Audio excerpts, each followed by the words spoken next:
London Apollo இசையரங்கத்தில் இசைஞானி இளையராஜாவின் symphony அரங்கேற்றம் நடைபெறவுள்ள நிலையில் அரங்குக்கு வெளியே அவரது பெயர் நியான் விளக்குகளால் ஜொலிக்கிறது.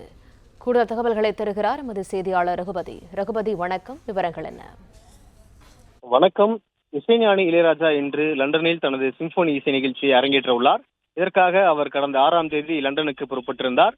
இந்த நிலையில் லண்டனில் இருக்கக்கூடிய அந்த அப்போலோ அரங்கில் அவர் இளையராஜாவினுடைய சிம்பொனியை அரங்கேற்றும் அந்த நிகழ்ச்சியானது, அந்த பெயரானது அவர் வண்ண விளக்குகளால் ஜொலிக்கப்பட்டிருக்கிறது. உலகிலேயே தலை சிறந்த இசைக்குழுவான ராயல் பில்கர்மோனிக் ஆர்கெஸ்ட்ரா குழுவினர் ஏற்பாட்டில் அங்குள்ள அப்போலோ அரங்கில் இந்த நிகழ்ச்சியானது நடைபெற இருக்கிறது. முன்னதாக லண்டன் செல்லும் முன்பு அந்த பேட்டியளித்த இளையராஜா, இது என்னுடைய பெருமை அல்ல, நாட்டினுடைய பெருமை என்று, இந்தியாவினுடைய பெருமை என்றும் அதில் குறிப்பிட்டிருந்தார். இன்று லண்டனில் அப்போலோ அரங்கில் அந்த நாட்டுக்கு நேரப்படி 8 மணிக்கு தொடங்கும் இந்த நிகழ்ச்சி இரவு 11 மணி வரை முடிவடையும் என்றும், சரியாக 2 மணி நேரம் 45 நிமிடம் இந்த நிகழ்ச்சியானது நடைபெறும் என்று அது குறிப்பிட்டிருந்தது. இதில் 80க்கும் மேற்பட்ட இசைக்கலைஞர்கள் கலந்து கொண்டு இந்த இசைக்கருவிகளை வாசிக்க உள்ளதாகவும் கூறப்படுகிறது. இந்திய நேரப்படி நள்ளிரவு 1 மணிக்கு மேலாக தொடங்கும் இந்த நிகழ்ச்சி அதிகாலை 4 மணி வரை நடைபெறும் என்றும் தெரிவிக்கப்பட்டிருக்கிறது.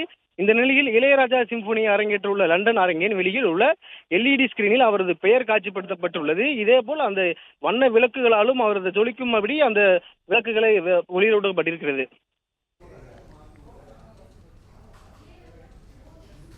தகவல்களுக்கு நன்றி ரகுபதி.